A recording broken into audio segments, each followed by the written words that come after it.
சோறு வைக்க போகிறேன்.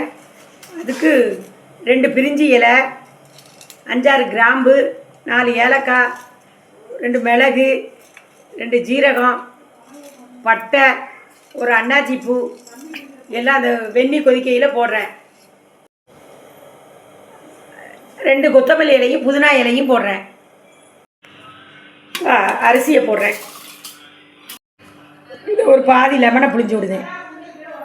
இந்த ஸ்பூனுக்கு 2 ஸ்பூன் உப்பு போட்டிருக்கேன். 2 ஸ்பூன் எண்ணெய் ஊற்றுதேன்.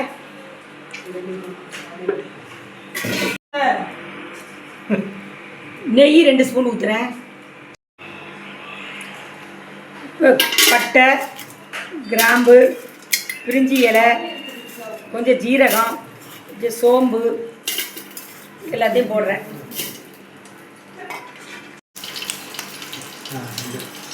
கட் பண்ணி வச்ச வெங்காயத்தை போடுறேன். இந்த வெங்காயம் நீல வாக்கில் வெட்டி வச்சுக்கணும். 2 பச்சை மிளகாய்,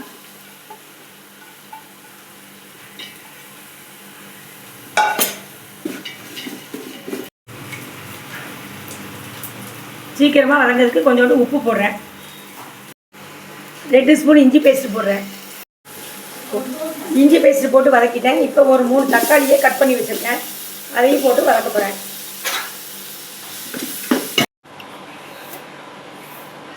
ஒன்றரை ஸ்பூன் மல்லிப்பொடி போட்டிருக்கேன். வத்தப்பொடி 2 ஸ்பூன் போட்டிருக்கேன். மஞ்சப்பொடி 1/4 ஸ்பூன் போட்டிருக்கேன். மிளகு பொடி 1 ஸ்பூன் போட்டிருக்கேன். கரம் மசாலா 1 ஸ்பூன் போடுறேன். பிரியாணி மசாலா 1 ஸ்பூன் போடுறேன். புதினா மல்லியில் 2 குத்து போடுறேன். எடுத்து வச்ச மசாலாவை எல்லாத்தையும் போடுறேன். இப்போ அந்த வடித்த சோத்தை இதில் போட்டு கிளற போகிறேன். இப்போ சோறு ரெடி ஆயிட்டு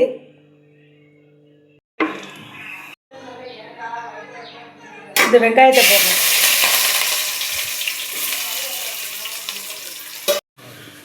அந்த வெங்காயம் கொஞ்சம் ப்ரௌன் கலராக வந்த பிறகு இந்த மீதி இருக்க வெங்காயத்தையும் பச்சை மிளகாயும் போட்டு வதக்குறேன். இப்போ இஞ்சி பேஸ்ட்டு போட்டேன். அடுத்து ஒரு தக்காளியை கட் பண்ணி வச்சுட்டு போடுறேன். இதுக்கு தேவையான மசாலாவை எடுத்து போடுறேன். 2 ஸ்பூன் மல்லிப்பொடி போடுறேன். 1 ஸ்பூன் வத்தப்பொடி போடுவேன். 1/2 ஸ்பூன் மிளகுத்தூள் போடுவேன். இப்போ 2 ஸ்பூன் சிக்கன் மசாலா போடுறேன். 1/2 ஸ்பூன் மஞ்சள் பொடி போடுவேன். இதில் 2 ஸ்பூன் நெய் ஊற்றிருக்கேன். இப்போ எடுத்து வச்ச மசாலாவை போடுவேன். கரம் மசாலா போட மறந்துட்டேன். இப்போ 1/2 ஸ்பூன் கரம் மசாலா போடுறேன். 1 ஸ்பூன் சோம்பு, 2 துண்டு பட்டை, 2 ஏலக்காய், 4 கிராம்பு. இதை இப்போ இடித்து போட போகிறேன். இப்போ இடித்த மசாலாவை போடுறேன். கழுவி வச்ச சிக்கனை போடுறேன்.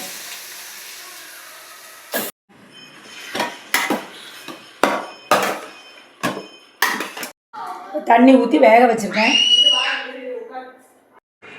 சிக்கன் கிரேவி ரெடி ஆயிட்டு.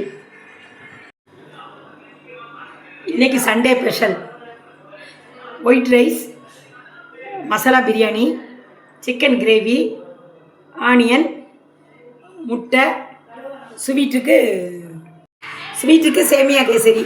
நீங்களே செஞ்சு பார்த்துட்டு எப்படி இருக்குன்னு சொல்லுங்கள். பிடிச்சிருந்தா லைக் பண்ணுங்கள், ஷேர் பண்ணுங்கள்.